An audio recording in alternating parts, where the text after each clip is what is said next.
Hello, in this lesson, we are going to be talking about square numbers.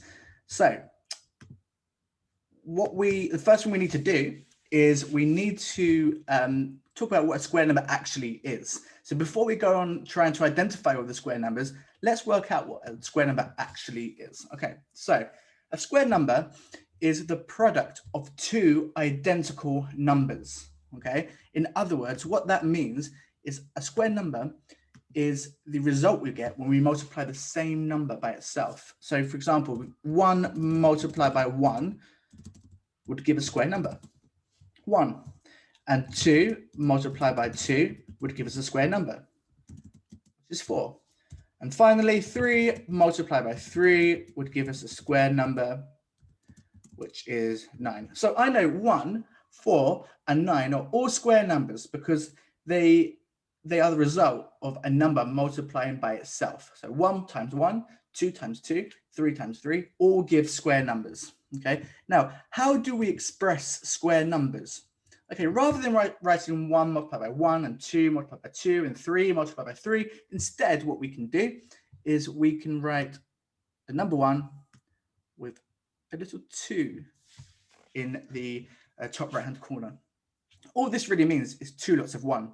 1 times 1, okay, which we know is 1. So if I wanted to write 2 squared, I would write 2 with a 2 in the top right hand corner. That's 2 lots of 2. That's 2 multiplied by 2. And if I wanted to write 3 squared, I'd write 3, and once again, I'd put 2 in the top right hand corner. 2 lots of 3. So 3 multiplied by 3, which is 9. Okay, so once again, 1 multiplied by 1, 2 lots of 1. 2 multiplied by 2, 2 lots of 2, and 3 multiplied by 3, 3 lots of 3. So the answers to all of these questions would be a square number. So we've got 1, 4, and 9. So 1, 4, and 9 are square numbers. Okay, so you can figure out what the next square number is just by calculating 4 multiplied by 4, and then 5 multiplied by 5, and 6 multiplied by 6, and so on. If you take one number at a time and multiply it by itself, you can find out every square number there is to know.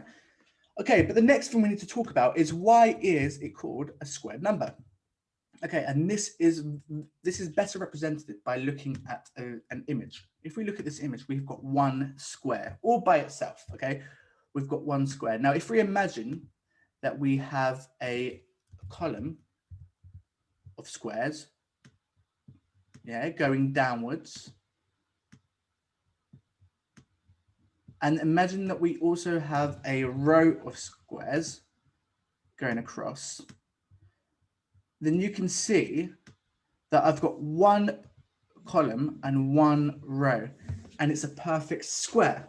Okay, now that might be a bit confusing, but it should be a bit easier to understand when you look at the next visual. If we look at this visual here, we've got 2 columns and we've got 2 rows.